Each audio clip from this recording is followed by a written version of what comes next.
Hi friends बढ़ीपे gas दर तो gas दर बढ़िबार नहीं जो आशंका रही कौन रही अपडेट मु आज आपण मानक वीडियो माध्यम जनइबी।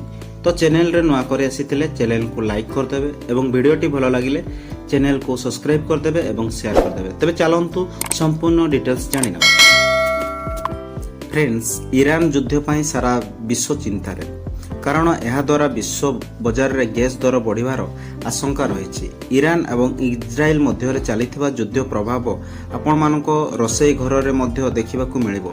आगामी समय रे देश रे एलपीजी सिलिंडर मूल्य वृद्धि पाइबारे बोली आशंका करा जाउछि। मध्य प्राच्य रे बढ़ुथिबा उत्तेजना प्रभाव सिलिंडर मूल्य उपरे देखा जाय पारे कारण देश रे प्रति 3टी सिलिंडर मध्यरु 2टी पश्चिम एशिया आसीथाय।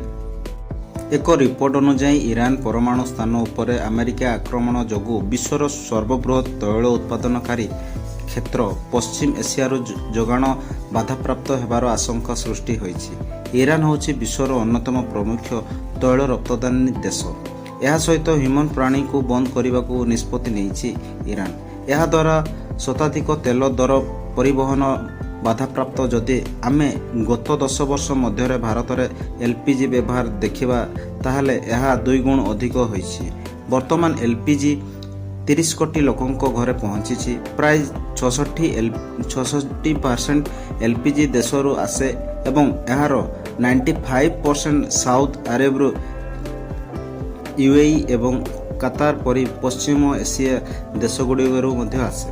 पेट्रोलियम मंत्रालय तथ्य अनुसार भारत में एलपीजी संरक्षण केवल 16 दिन व्यवहार पाई थाए जहां आगामी आमदानी टर्मिनाल रिफाइनिंग एवं बोल्टिंग प्लांट सुरक्षित रही थाए।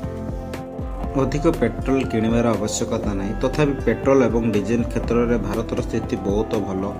भारत उभय एक नीट रप्तानीकारी अर्थात आगामी उत्पादन पेट्रोल 40% एवं डीजेल 30% रप्तानी करिथाय।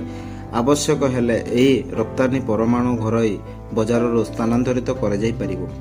रिफाइनरी पाइपलाइन जहाज एवं नेशनल इंटरनेशनल पेट्रोलियम रिवर्स रे शताधिक तेल पाई 25 दिन स्टॉक रही। सतर्क रहिबार आशंका अछि। एही परिस्थिति रे जदियो आपण एबे ऑर्डर करंती तेबे डेलीवरी आसंता मासर किंबा परे आसीबो। आगामी अतिरिक्त संरक्षण क्षमता मध्य कम रही। जेतेबेले बाधाप्राप्त हेबार आशंका कम थाए सेतेबेले अधिक किणिबार एवं टंका विनियोग करिबार कोनोसी अर्थ नाही।